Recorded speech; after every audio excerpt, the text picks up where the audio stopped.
Agora na 106 FM, mensagens gravadas dos cultos do CI. Ministério Evangelismo Sem Fronteiras. Na Heitor Liberato 1326, Itajaí.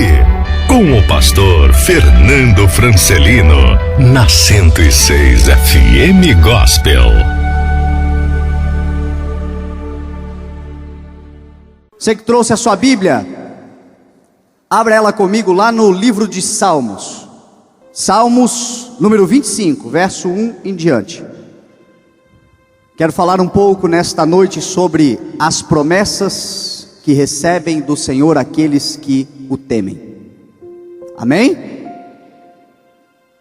Bênçãos do Senhor, vitórias do Senhor, graça do Senhor, tudo que recebemos do Senhor quando tememos, honramos o seu santo e poderoso nome.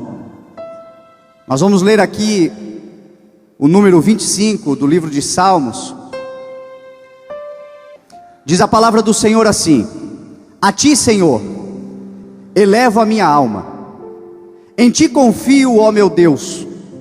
Não deixes que eu seja humilhado, nem que os meus inimigos triunfem sobre mim. Nenhum dos que esperam em ti ficará decepcionado. Decepcionados ficarão aqueles que sem motivo agem traiçoeiramente. Mostra-me, Senhor, os teus caminhos, ensina-me as tuas veredas, guia-me com a tua verdade e ensina-me, pois tu és Deus, meu Salvador, e minha esperança está em ti o tempo todo. Lembra-te, Senhor, da tua compaixão e da tua misericórdia, que tens mostrado desde a antiguidade. Não te lembres dos pecados e transgressões da minha juventude. Conforme a tua misericórdia, lembra-te de mim, pois tu, Senhor, és bom. Bom e justo é o Senhor, por isso mostra o caminho aos pecadores. Conduz os humildes na justiça e lhes ensina o seu caminho.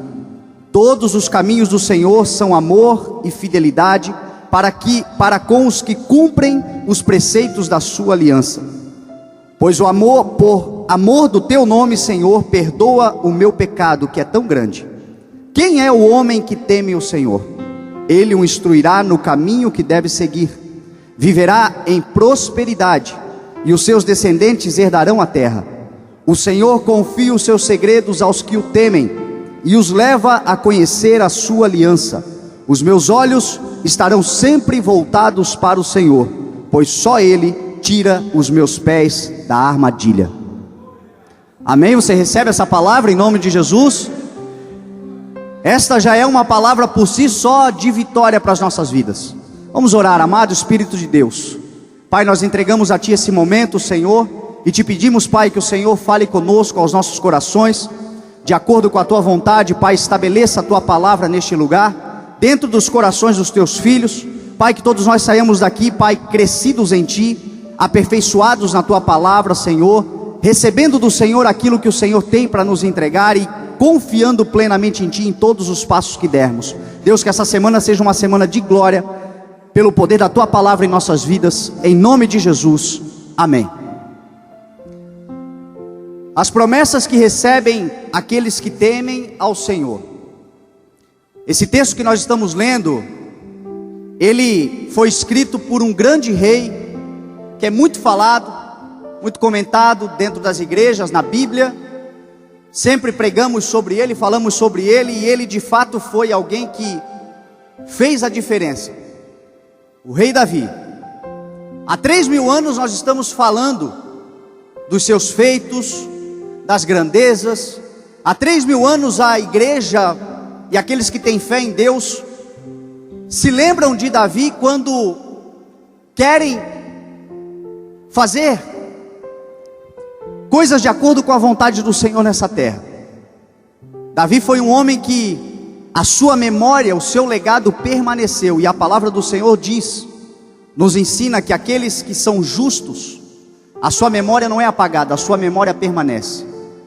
Numa sepultura de um justo, a única coisa que se decompõe ali é o corpo, que é matéria, que é passageiro, que é pó. Agora a honra, as virtudes, o legado, o chamado, o espírito, A memória deste justo do Senhor, ela permanece do lado de fora viva para toda uma eternidade.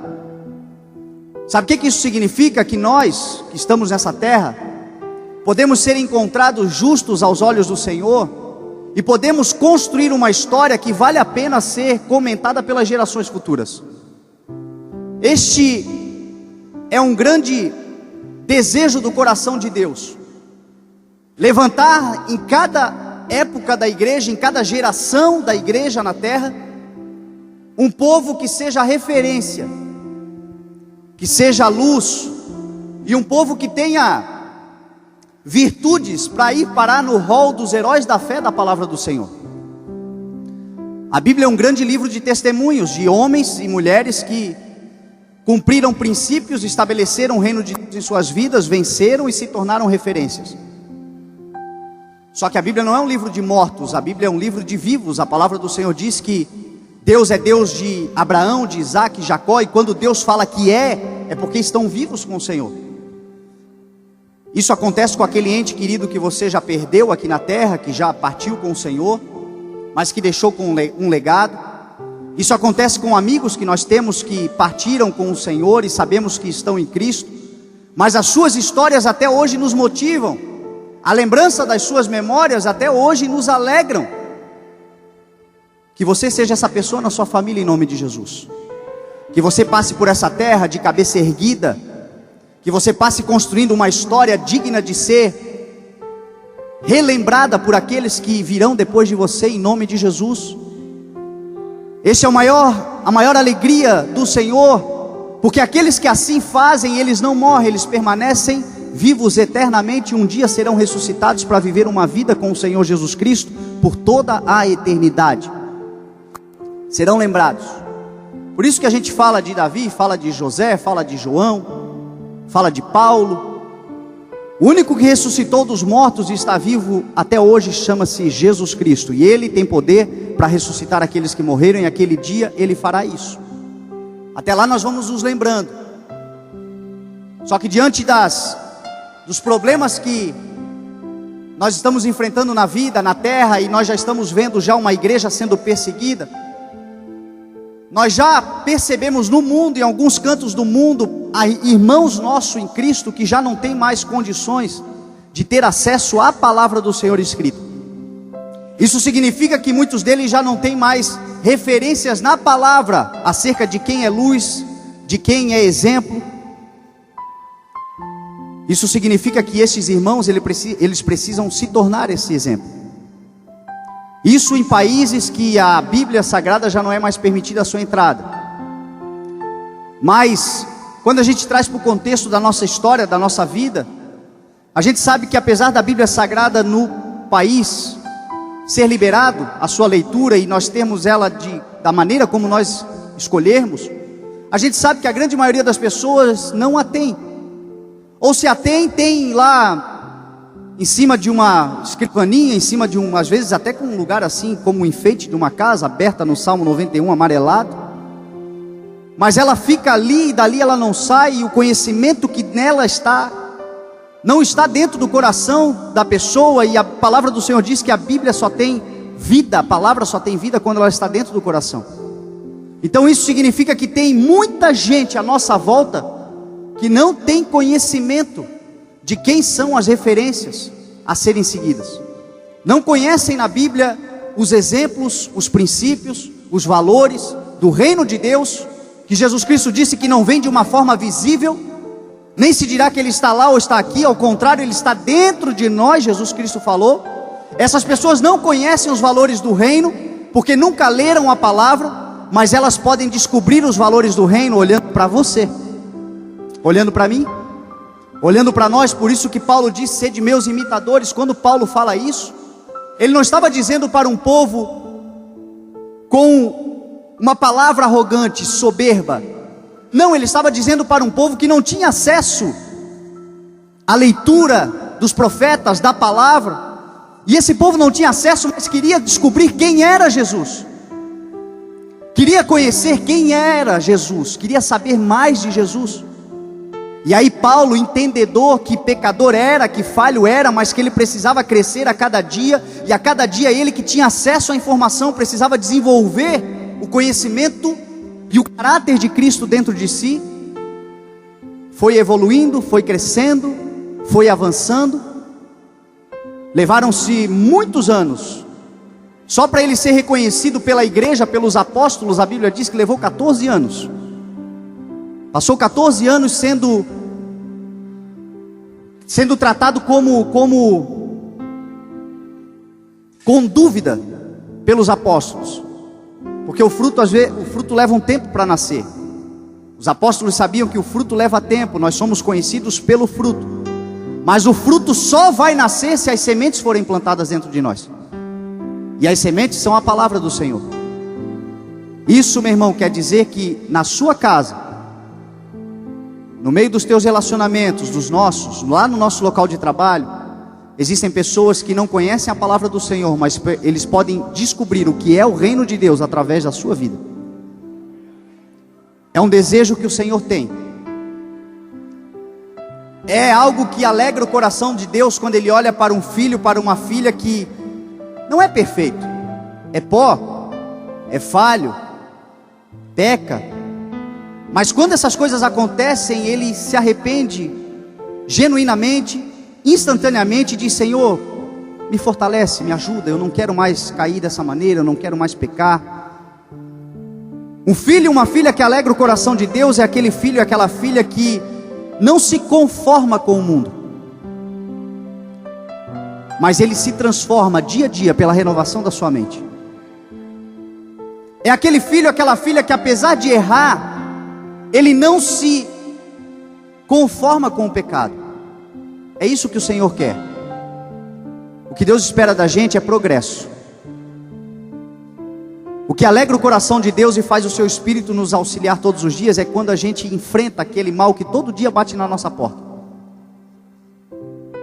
aquele erro que todo dia insiste em querer nos derrubar, e todo dia a gente trava uma batalha e volta e meia sai todo arranhado, mas não desiste da luta até que vença.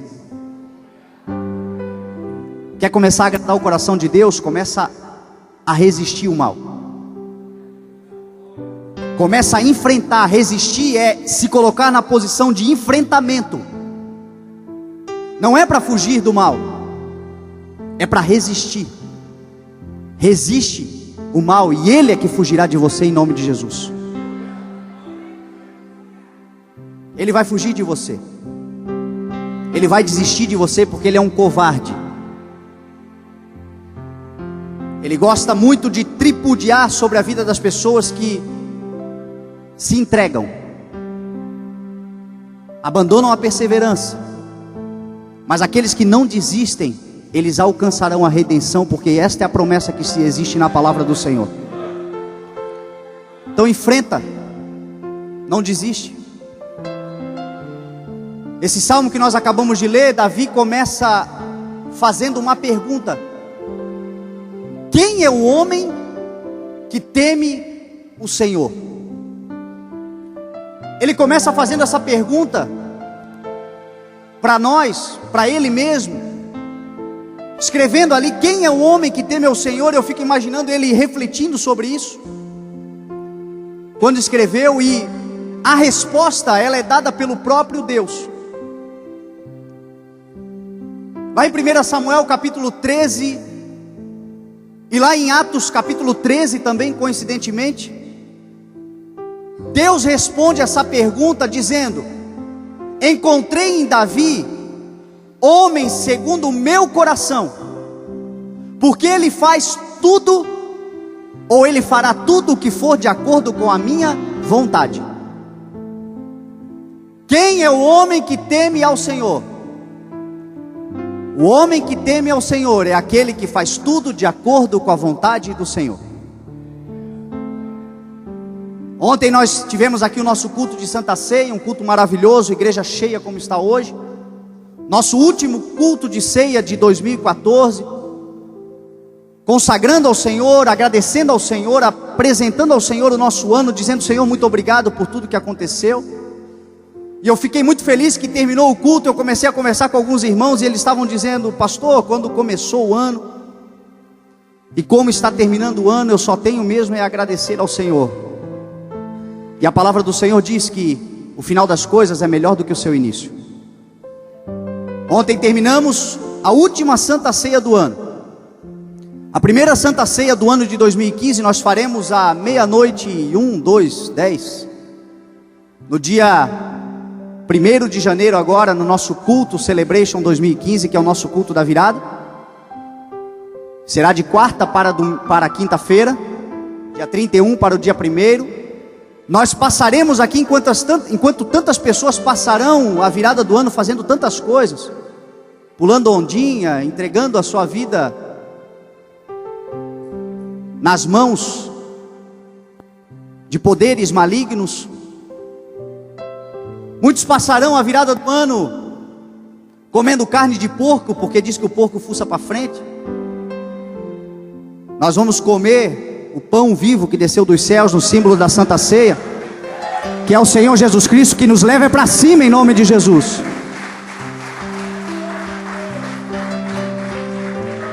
Estaremos aqui na primeira Santa Ceia. E ontem a mensagem que Deus me deu foi uma palavra muito maravilhosa para os filhos de Deus que querem enxergar e ter discernimento espiritual acerca da sua vida. É a maior dificuldade hoje que as pessoas têm. O ambiente que nós estamos, ele é material, mas o espiritual é tão real quanto o material.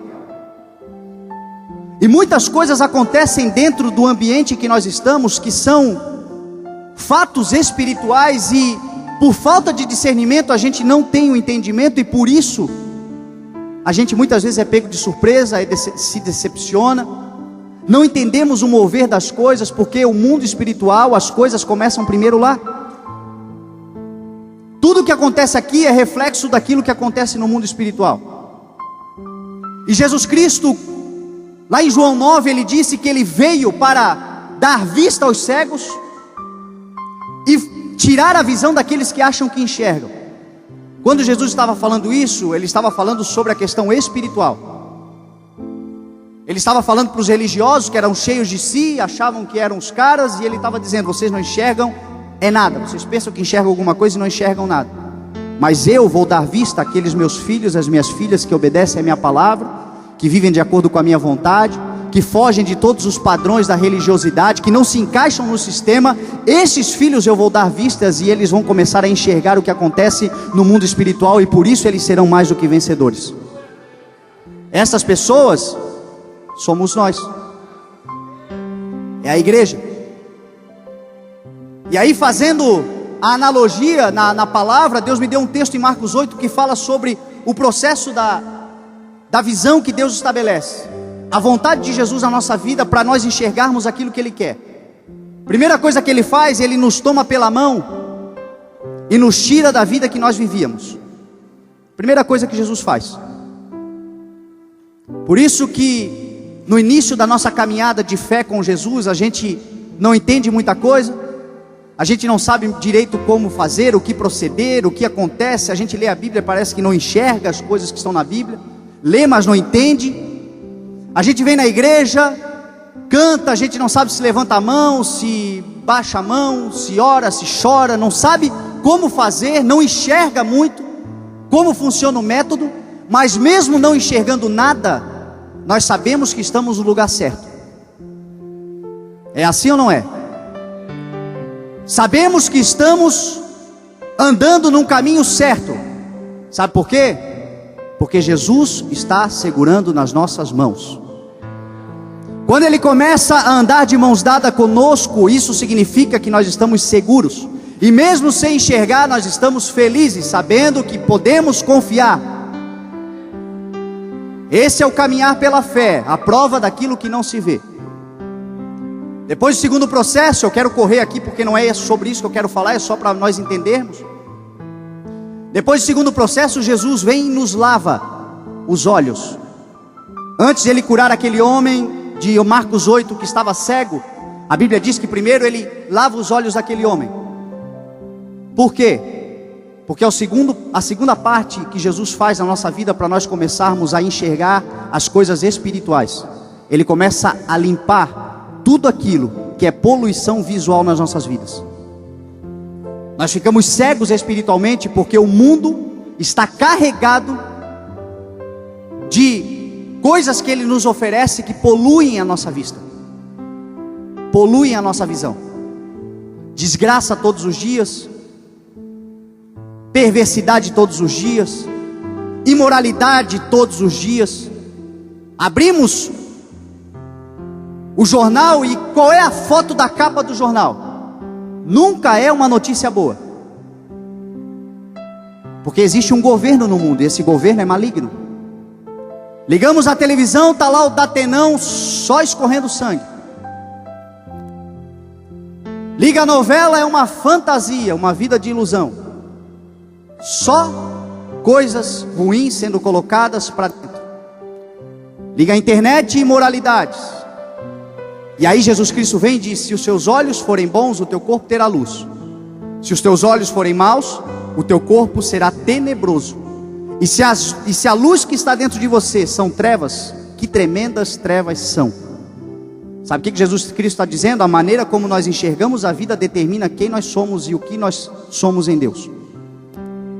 Por isso que é muito importante você preservar o que você vê. Por isso que é muito importante preservarmos os nossos olhos. Jesus chegou a falar: se o teu olho te faz pecar, arranca. É melhor entrar na vida, no reino de Deus, na eternidade, caolho, ele disse, do que dos dois olhos ir parar no fogo do inferno. Segunda coisa que Jesus faz, ele purifica as nossas vistas. Se nós permitimos ele lavar, hoje é um dia do Senhor lavar os nossos olhos. Quando nós nos encontramos com o Senhor, viemos num culto, nós nos alegramos, nós nos emocionamos, nós recebemos uma palavra, nós vemos o mover de Deus, os nossos olhos vão sendo limpos, choramos, e tudo isso é para limpar os nossos olhos, purificar a nossa alma. Saímos daqui com a nossa conta em Deus zerada, limpos, prontos, curados, libertos, livres para viver um novo tempo, começar de novo. Todos os dias Deus nos dá uma oportunidade. Só que aí durante a semana, de novo, vamos sendo atacados. Preserve a sua visão, preserve o que você anda olhando lá fora, e você vai ver que Deus vai começar a te levar a lugares maravilhosos. Você vai começar a enxergar aquilo que pouca gente enxerga. Olhos puros, olhos limpos, é o que o Senhor quer para a sua igreja. Terceiro passo, e aí eu vou entrar aqui na questão. Jesus impôs as mãos sobre aquele homem que estava cego. A imposição de mãos de Jesus sobre aquele homem simbolizava a autoridade de Jesus sobre a vida dele. Quem é aquele homem que teme ao Senhor? O homem que teme ao Senhor, e aqui quando a palavra fala homem, ela está falando de humanidade. Homem, mulher, jovem. Que teme ao Senhor é aquele cuja a palavra de Deus é soberana sobre a sua vida. O homem que teme ao Senhor é aquele homem que entendeu que a palavra de Deus é soberana. Não importa o que me falem, não importa o que me digam, não importa o que estão dizendo por aí, para mim o que importa é a palavra de Deus, ela é soberana sobre a minha vida. E a palavra de Deus é um livro muito mais do que espiritual para as coisas espirituais. Ele é um livro para todas as áreas da nossa vida. Ele é um livro que nos ensina sobre tudo. O homem que teme ao Senhor é aquele homem que tem a soberania de Deus sobre a sua vida, da sua palavra. É o homem que quando vai fazer um negócio, pergunta ao Senhor: Senhor, o que a tua palavra fala sobre esse negócio? A palavra do Senhor lá em Provérbios diz que pesos adulterados e medidas falsificadas são coisas que o Senhor detesta. Queremos a sociedade de Deus em nossas vidas, queremos o favor de Deus em nossas vidas, só que não podemos nos esquecer que o caráter de Deus é honestidade, lealdade, integridade, justiça. Se queremos Deus nos nossos negócios, fazendo parte dos nossos negócios, esses negócios promovem o nome de Deus em nossas vidas ou envergonham o Evangelho em nossas vidas? Homens que temem a Deus, mulheres que temem ao Senhor, coloca tudo que você faz na mão do Senhor e diz: Senhor, é da tua vontade. Senhor, isso alegra o teu Espírito Santo. Se não alegrar, o Espírito Santo vai dizer para você: não, filho, não faça assim, faça assim. Faça o que Jesus Cristo está falando, você vai ver que vai vencer, que vai viver a abundância nessa terra em nome de Jesus. Soberania de Deus nas nossas vidas. Ontem eu falei sobre o namoro, tão bacana, tão importante, tão maravilhoso é esse tempo do namoro, porque você conhece aquela ou aquele que será o seu futuro esposo, a sua futura esposa. Quando a gente olha para a palavra de Deus, a gente não vê nela muitos ensinamentos sobre o namoro, fala muito mais sobre o casamento, mas isso não significa que ela não dá indicativos. Olhamos para a vida, por exemplo, de José, que era namorado, noivo de Maria, mãe de Jesus. A Bíblia diz que José era um homem justo, e que na sua justiça ele não tentava expor publicamente Maria, ele a respeitava, ele a honrava, porque afinal de contas, Maria, diz a palavra do Senhor, recebeu virtude do Espírito Santo de Deus. Vai contar isso para uma sociedade. José em sonho recebeu do Senhor a palavra que aquilo era verdadeiro, e sabe o que ele fez? Ele se tornou aquele que honrava, que respeitava. Será que nos nossos relacionamentos, eu digo isso porque a nossa igreja aqui tem muitos jovens e a gente sente no ar assim aquele clima love is in the air. Muitos estão paquerando, estão se conhecendo, isso tudo é maravilhoso. Só que a gente não pode nos esquecer que dentro da igreja o princípio é diferente do mundo. Dentro da igreja não é pegação. Dentro da igreja não é tentar aqui para ver se vai dar, vou lá no outro e vou lá no outro e vou passando o rodo. Dentro da igreja a gente confia que o Senhor prepara alguém especial para nós. E o Senhor só vai preparar alguém especial para nós se nós aprendermos a valorizar o indivíduo, valorizar a pessoa. Será que como namorados somos pessoas que despertam nos pais do nosso namorado, da nossa namorada, o reconhecimento de dizer: olha, esse rapaz é um menino de Deus, essa menina é uma menina do Senhor, que bom seria se eles casassem. Isso é o que o Senhor quer. Isso é ser luz. Isso é ser um filho de Deus na terra, uma filha do Senhor. No casamento então a Bíblia está recheada de palavras que nos ensinam a viver uma vida com integridade, com a bênção do Senhor sobre o casamento. Entre tantos textos tem lá 1 Coríntios capítulo 7, é o que eu mais gosto de ler, porque ele é uma síntese de tudo que a Bíblia diz. Paulo começa escrevendo dizendo: maridos, não se esqueçam dos seus deveres conjugais. Da mesma forma, esposas, não se esqueçam dos seus deveres conjugais. Está aí uma receita de sucesso, de felicidade, de alegria dentro do relacionamento. Lembra dos votos de deveres conjugais? Alegria e tristeza, na prosperidade e na escassez, na saúde, na doença. Lembra dos votos individuais que fizeram uns aos outros, um ao outro?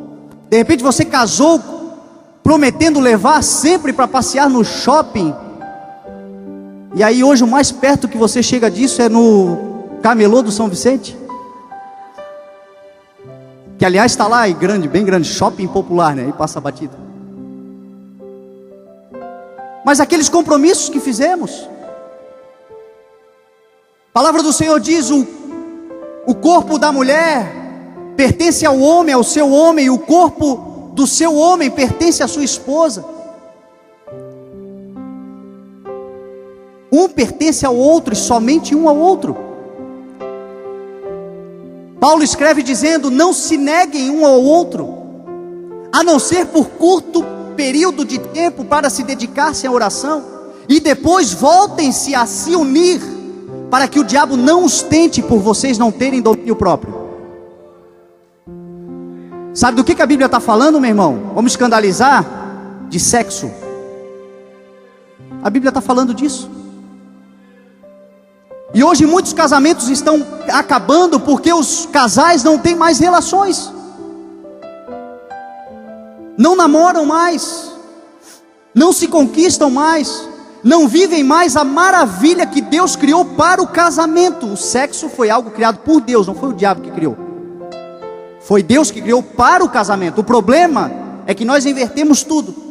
Os namorados nós temos que ficar correndo atrás para ver se não estão fazendo. E os casados, a gente tem que ficar marcando o dia, a hora, fazendo de tudo para que façam.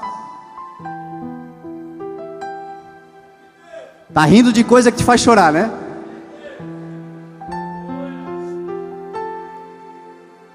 Então isso, meu irmão, são princípios que estão na palavra, que aqueles que temem ao Senhor vivem e por isso são felizes. Por isso começam a viver uma vida abundante. No meio das amizades, por exemplo, Provérbios 17, diz que o amigo ama em todo momento, e é um irmão na hora da adversidade, igualzinho o mundo. Amigos no mundo são irmãos na hora da festividade. A alegria é festa para lá, festa para cá. Sofre um acidente, ele está amarrado, né, em nome de Jesus, mas só um exemplo. Sofre um mal e fica em casa. Só vão no primeiro dia só para ver o estrago. Depois desaparece. Aquele homem que teme ao Senhor, ele é um amigo que ama em todo o tempo. Jesus quer que você seja, e Jesus quer te dar amigos que te amem em todo o tempo. Amigos que sejam mais chegados do que irmãos, e que te amem, e que sejam irmãos no momento da adversidade, porque a vida é feita de adversidades, vamos enfrentar, não tem jeito. Só que se somos tementes ao Senhor, neste momento Deus nos dará relacionamentos, amizades verdadeiras, que nos ajudarão a vencer esse problema. Eu vivi uma crise terrível na minha vida por 2 anos consecutivos. Fui parar em hospital, tive crises, me trancava dentro de casa, em Deus, meu irmão, não estava no pecado não, estava com Deus, terríveis. E aí Deus levantou quem? Fabiano. A Bíblia diz que quem tem muitos amigos pode cair na ruína, mas existe um amigo mais chegado do que irmão. Você não precisa ter muitos. Se você tiver 3 amigos verdadeiros na vida, 3, você já é um bem-aventurado. Jesus tinha Pedro, Tiago e João. Eu tive o Fabiano naquele momento tão importante, tão decisivo, e foi amigo. Ouvi um monte de bobagem.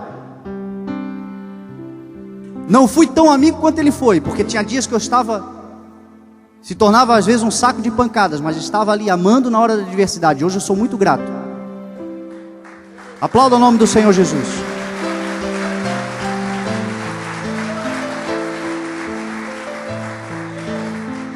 Quem é o homem que teme ao Senhor? Aquele que faz a vontade de Deus. Este homem, diz a Bíblia, o verso que nós estamos lendo, diz que ele o instruirá no caminho que deve seguir.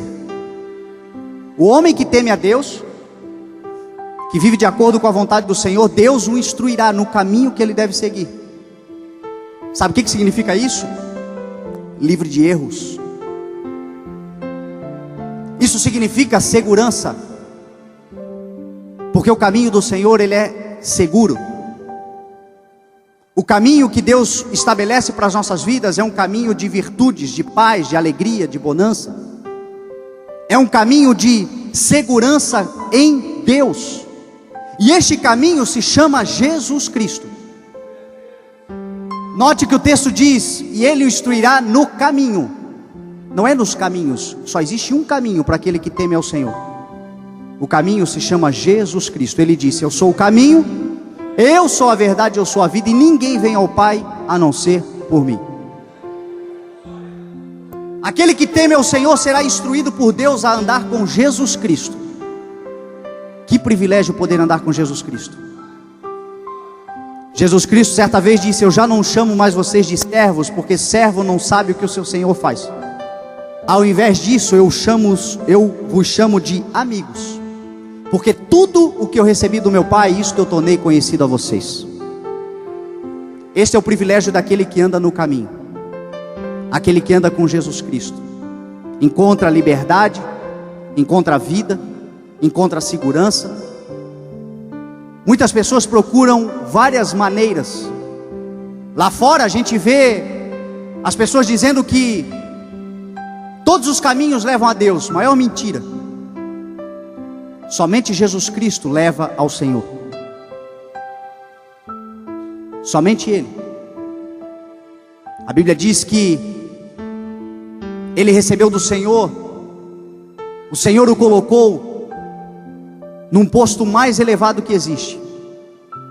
Ele deu um nome que está acima de todo nome, para que ao nome dele se dobre todo o joelho nos céus, na terra e debaixo da terra, e que toda língua confesse que Ele, Jesus Cristo, é o Senhor, para a glória de Deus Pai. Caminho é só Ele. Lá em Apocalipse 19 a Bíblia diz que Ele é o fiel e verdadeiro. Seus olhos são como chamas de fogo, seus cabelos como a mais pura e branca lã. Ele usa um manto tingido de sangue, diz a palavra do Senhor, e o seu nome é Palavra de Deus. Governa com cetro de justiça, e no seu manto e na sua coxa está escrito: Rei dos reis e Senhor dos senhores. A Ele a glória, a Ele a honra, a Ele o louvor. Ele é o caminho, Ele foi quem mudou a sua história. Ele morreu por você, ninguém mais se entregou por você. Ele é digno de glória.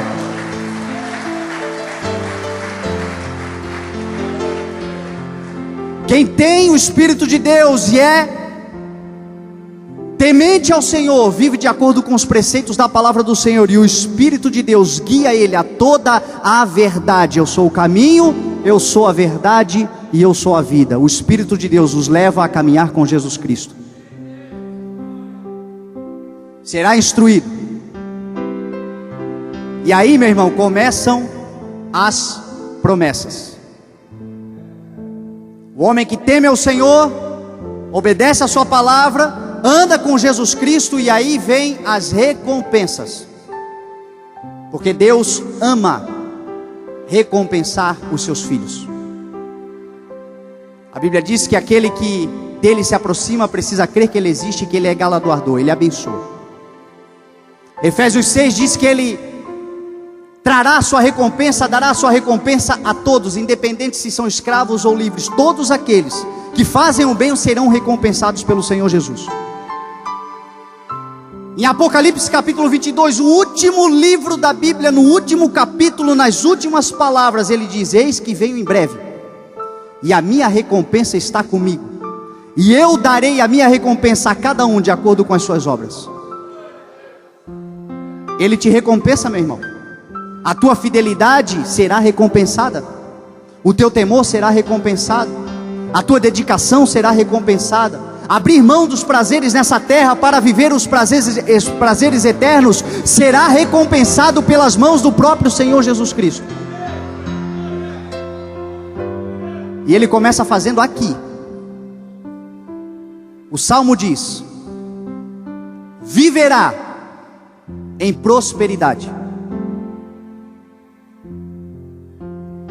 Aquele que é temente viverá em prosperidade, diz a palavra do Senhor. Tem prosperidade para a sua casa, tem prosperidade para os seus negócios, tem prosperidade de Deus para os seus filhos, para a sua família. Prosperidade é uma palavra de Deus para as nossas vidas. O problema é que nós estamos perdendo o conceito real, o significado verdadeiro da palavra prosperidade. Porque quando nós falamos em prosperidade hoje, inclusive às vezes em cima do altar, nós damos a entender que prosperidade é dinheiro. No mundo hoje você fala em prosperidade, as pessoas logo pensam, é alguém que tem carrão, que tem casão, que tem tudoão, e que tem dinheiro no bolso para fazer tudo o que deseja. Esse é o conceito do mundo. Alguns mais pobres ainda, de mente, de espírito, dizem que o dinheiro ele não traz felicidade, mas ele compra a felicidade. Fala isso, explica esse teu conceito para quem tem todo o dinheiro do mundo e uma doença incurável.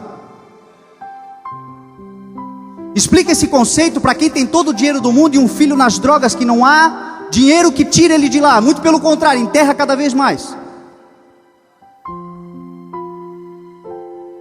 A prosperidade que Deus tem para as nossas vidas é diferente da prosperidade que o mundo dá. Eu fiz até algumas anotações e eu quero ler para você. Prosperidade à luz da Bíblia, aquilo que a palavra do Senhor diz. No hebraico original, a prosperidade ela faz referência a 4 palavras. A primeira é shail, que ela realmente significa prosperidade como riqueza, como bens. Só que diante dos milhares e milhares de versos que a Bíblia traz sobre prosperidade, essa palavra aparece apenas 2 vezes. 2.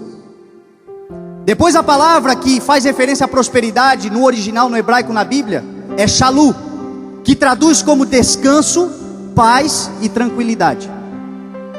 Começou o pacote de prosperidade para a sua vida.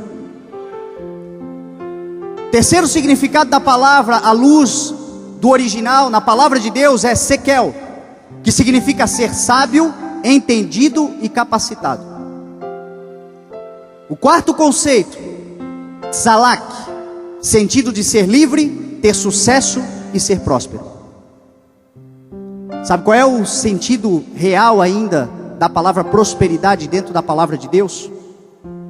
Ser temente a Deus, obedecer os seus propósitos, obedecer os seus preceitos, valorizar a sua palavra. Quando vivemos dessa forma, sabe o que o Senhor nos dá?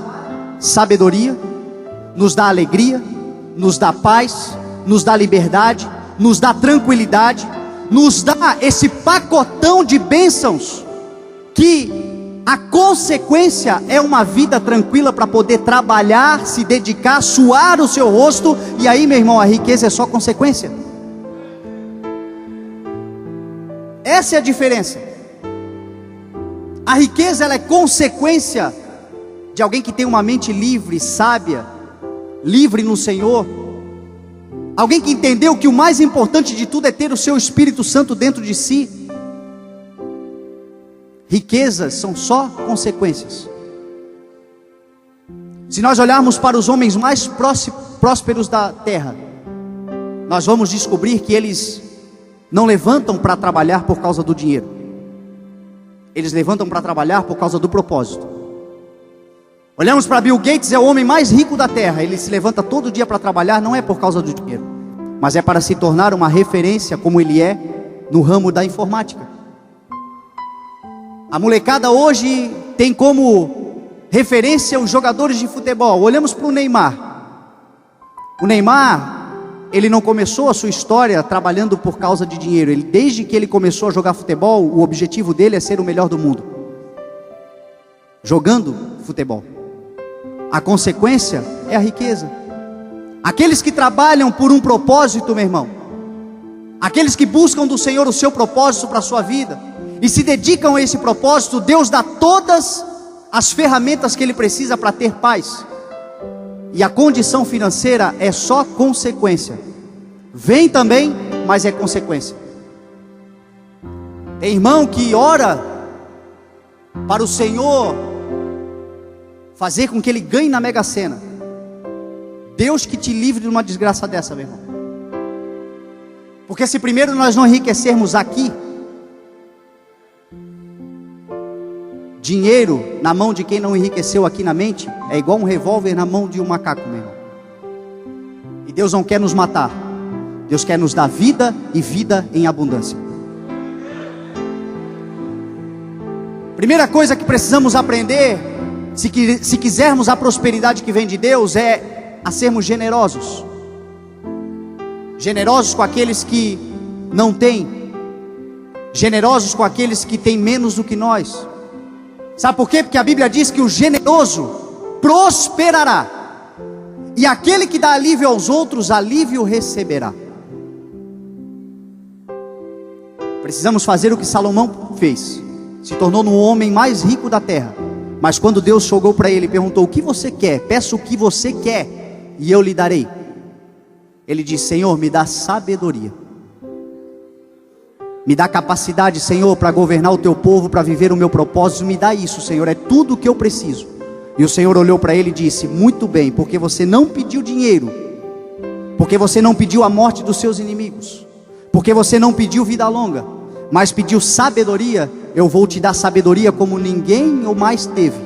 E junto com isso eu também te darei riqueza, prosperidade, vida longa. Também te darei tudo porque você enriqueceu primeiro aqui, Salomão. Deixa Cristo enriquecer a tua mente. Nós fomos chamados para ter a mente de Cristo. Deixa Ele colocar dentro de você a sua mente, e todo o resto será consequência para uma vida vitoriosa.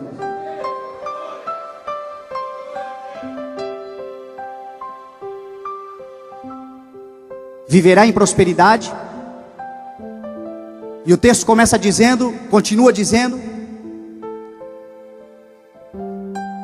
no versículo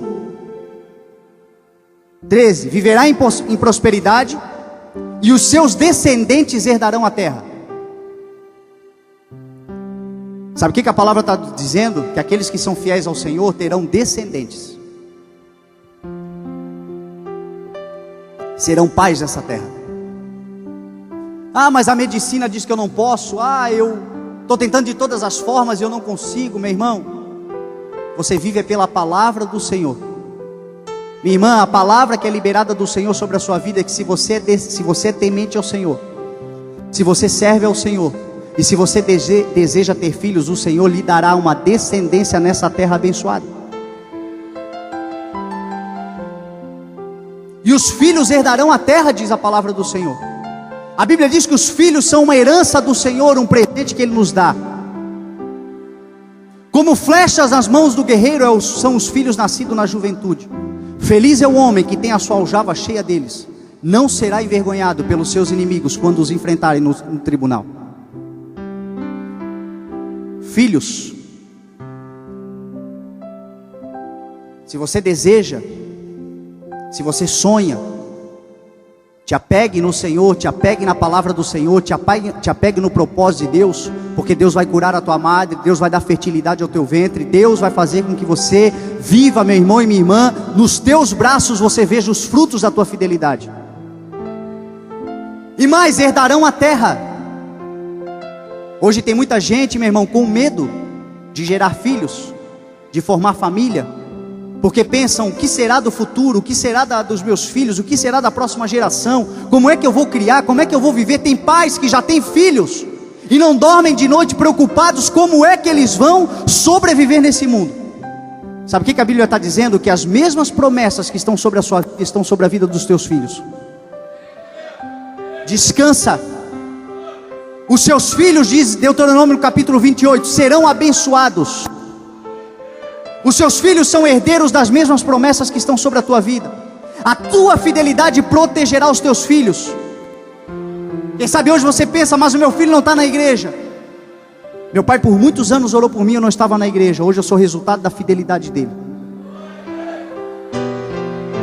Fidelidade da minha mãe, fidelidade dos meus avós. Permaneça fiel e você vai ver a tua descendência santa e abençoada, próspera, herdando a terra nessa terra em nome de Jesus. Só algumas promessas, eu estou caminhando para o final. Entre tantas, aqui no Salmo 25, a última termina dizendo que o Senhor confia os seus planos aos seus filhos. e faz eles conhecerem a sua aliança. Olha que coisa maravilhosa. O Senhor confia os seus planos, os seus segredos aos que o temem, e os leva a conhecer a sua aliança. Sabe qual é uma outra promessa maravilhosa? Para aqueles que são fiéis ao Senhor, Ele nos avisará antecipadamente aquilo que Ele pretende fazer. Hoje muita gente sofre correndo atrás de prejuízo o tempo inteiro, e o Senhor nunca quis que você vivesse prejuízo, muito pelo contrário, Ele quer antecipar, quer fazer com que você enxergue os problemas, as armadilhas antes que ela aconteça, e que você tenha livramento diante dos problemas. Essa é uma promessa para aqueles que temem ao Senhor. Amós escreveu dizendo que o Senhor é soberano, poderoso, mas Ele certamente não fará nada sem falar dos seus planos aos seus servos, os profetas. Você foi chamado nessa geração para ser um profeta. A Bíblia diz que o Espírito de Deus está sendo derramado sobre toda a terra. Os seus filhos e suas filhas profetizariam, os servos e servas profetizariam. Você é uma geração profética nesse tempo. Você é um profeta do Senhor onde você está, e Deus quer realizar na sua vida, dizer para você todos os seus planos. Garantias do Senhor para a sua vida, para a minha vida. Só precisamos ser tementes ao Senhor, colocarmos a nossa vida totalmente nas mãos do Senhor e dizer: Senhor, seja feita a tua vontade em minha vida. Viverá em prosperidade, terá uma descendência abençoada, deixará um legado para a sua descendência, porque a Bíblia diz: nunca vi um justo desamparado, nem a sua descendência mendigar o pão. Será avisado pelo Senhor dos livramentos. Quinta-feira agora, meu irmão, nós tivemos um culto aqui que foi um culto de batalha espiritual. Olha o que é quando Deus começa a te revelar as coisas espirituais. Desde que o culto começou, durante todo o andamento do culto, uma guerra espiritual. Preguei a palavra, muito diferente. Hoje o céu está aberto neste lugar. Quinta-feira havia uma batalha espiritual, e aquilo começou a me incomodar. Saí da igreja estafado, porque fisicamente as nossas energias são tiradas. Fui jantar com o pastor Marlon, chamei ele para oração. Pastor, Deus precisa revelar o que está acontecendo. 3 horas da manhã, o Espírito de Deus me acorda. 4 horas da manhã, eu fui dormir às 2, às 4, o Espírito Santo de Deus me acordou. Vai para o quarto do teu filho orar. Saí da cama, fui para o quarto do meu filho, comecei a orar. Orei até que o dia amanheceu. O dia amanheceu. Eu acho que eu dormi umas 7, 7h30, eu não vi a hora que eu dormi. Acordei 9 horas com a Elisa em cima de mim. Amor, me abandonasse? E aí tomei um susto e levantei e fui olhar o celular e as coisas.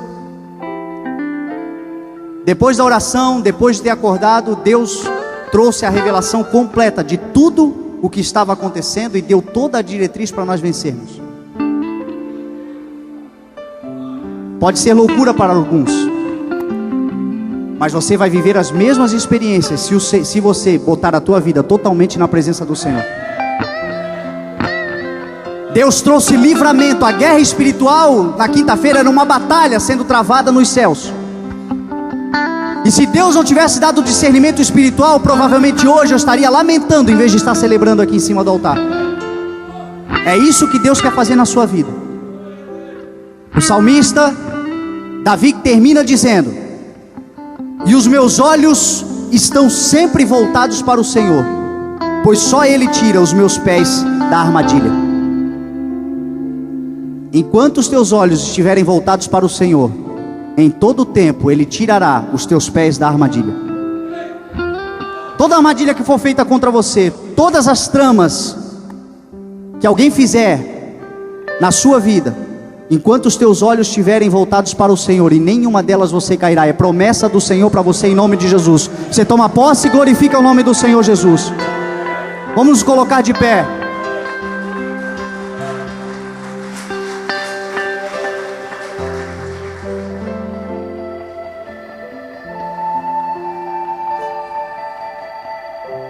Quero te convidar para orar. Você que chegou aqui nessa noite,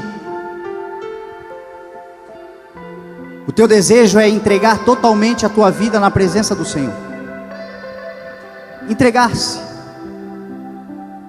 Do jeito que você está, como você chegou, com o que você tem, com o que você é. Dizer: Senhor, a partir de hoje eu quero que o Senhor seja de fato governo, rei, não apenas dos outros, mas o meu rei, o meu Senhor, o meu ajudador. É uma decisão, meu irmão, consciente, racional, mas difícil. Sabe por quê? Porque se existe uma coisa difícil da gente fazer, é colocar o nosso poder no controle de outro, a nossa vida no controle, sob a autoridade, sob o poder. Só que a palavra do Senhor diz que a vontade dele para a nossa vida, ela já começa sendo boa. A partir do momento que nós tomamos uma decisão, ela já começa sendo boa, depois ela se torna agradável, e depois ela se torna perfeita. Porque Deus tem para a nossa vida uma história que é perfeita. Ele escreveu nos céus, está no seu livro. Cada dia da sua existência, antes de qualquer um deles acontecer, o Senhor escreveu uma história perfeita para você. Uma história de aventuras, uma história de desafios, mas uma história perfeita, porque do céu você veio e para o céu você voltará, em nome de Jesus. Você só precisa dizer: Senhor, toma o controle da minha vida, eu entrego a minha vida ao Senhor, seja governo na minha vida, a tua palavra seja soberana em minha vida.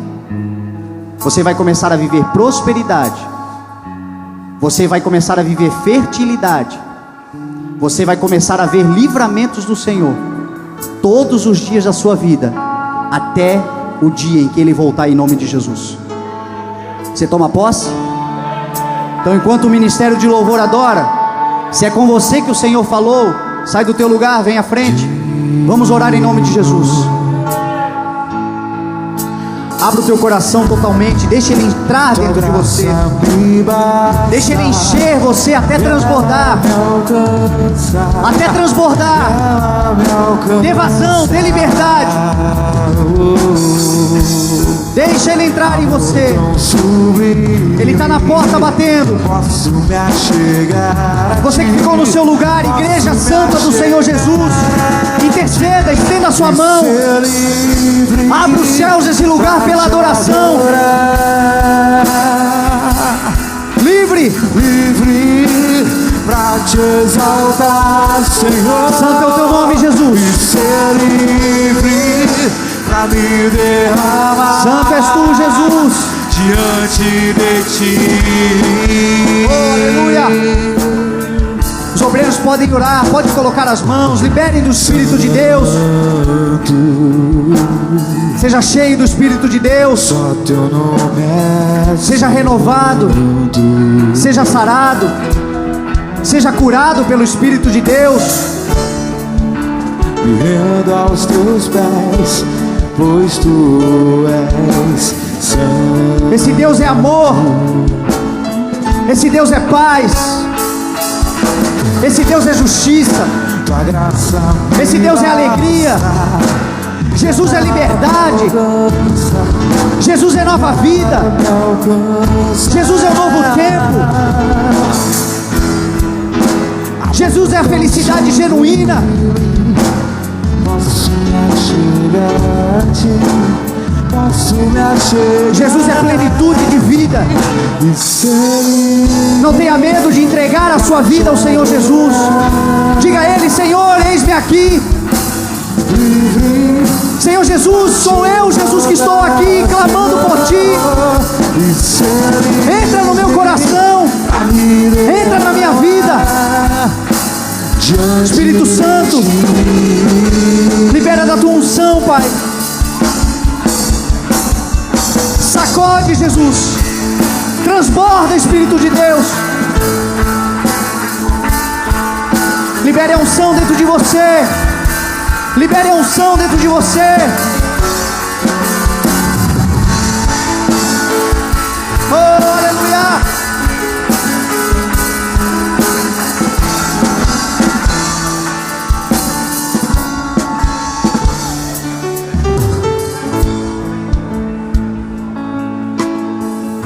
Santo Espírito,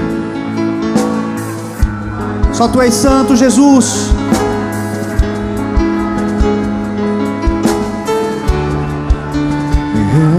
Aleluia. Pois Tu és santo, oh Jesus.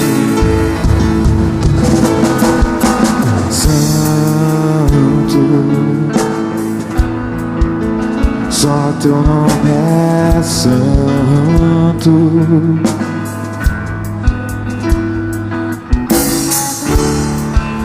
Me rendo aos Teus pés, pois Tu és santo.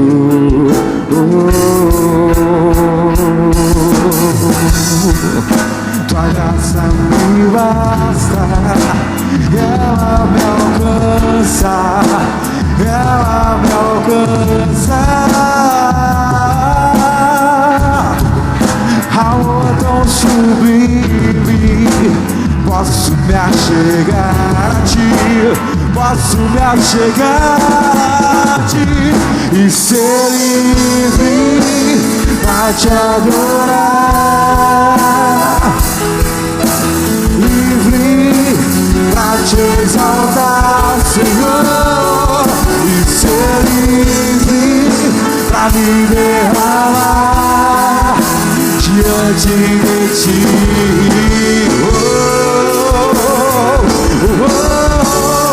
Ser livre pra Te adorar,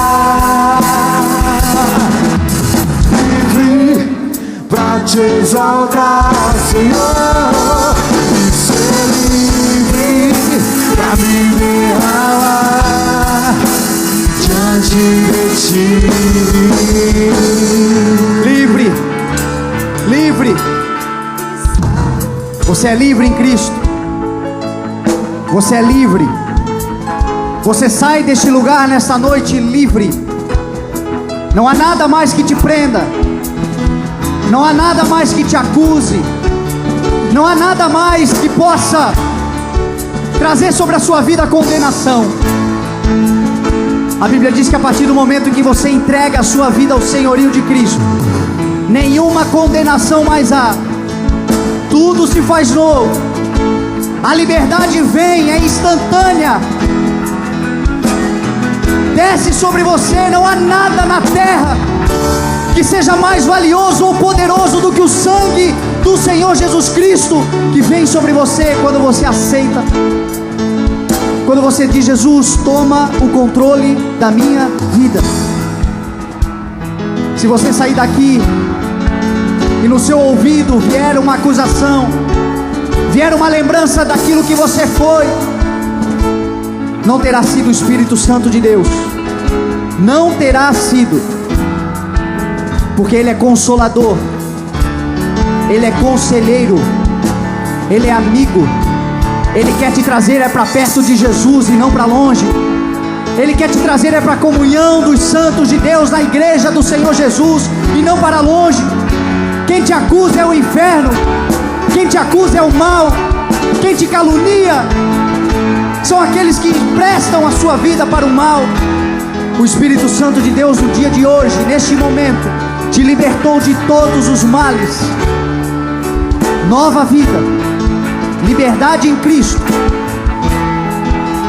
liberdade no Senhor Jesus. Ele te colocou num caminho. Deus hoje te estabelece um caminho para andar. Esse caminho se chama Jesus Cristo. Ande nesse caminho e você andará seguro por todos os dias da sua vida.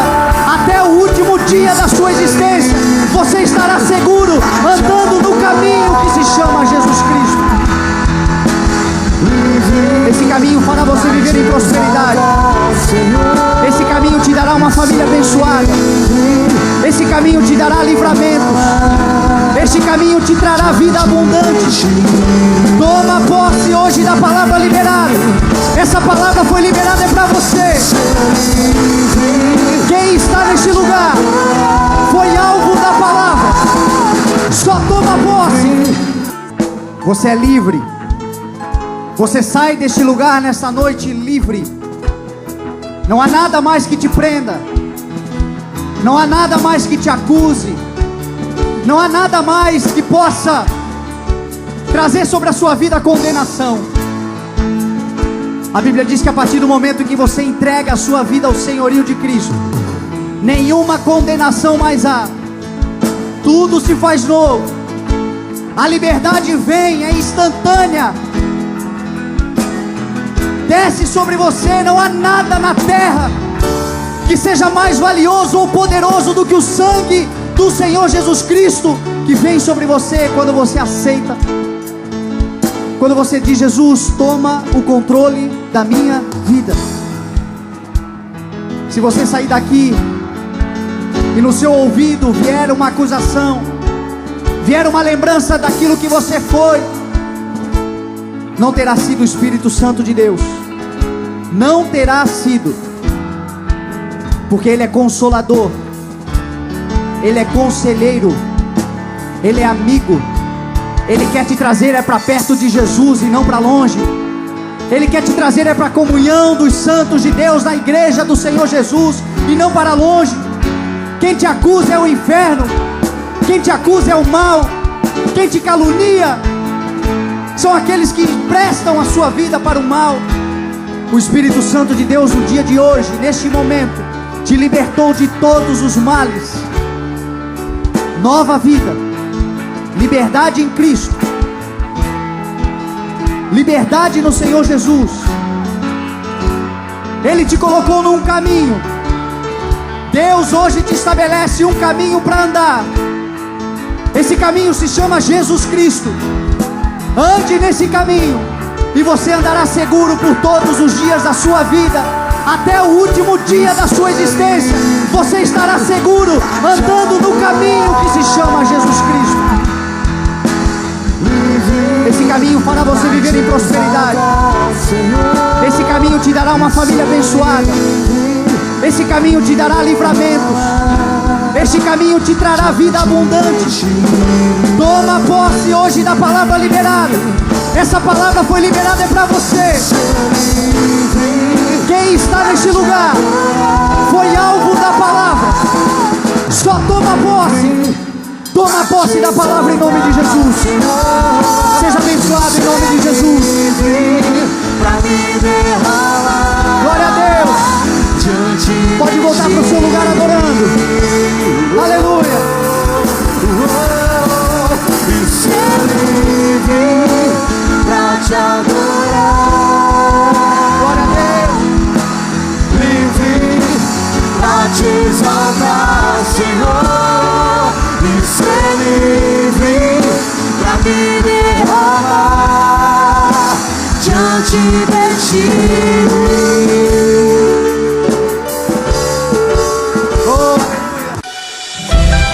Você ouviu mensagens gravadas dos cultos do CI. Ministério Evangelismo Sem Fronteiras. Na Heitor Liberato 1326, Itajaí. Com o pastor Fernando Francelino. Na 106 FM Gospel.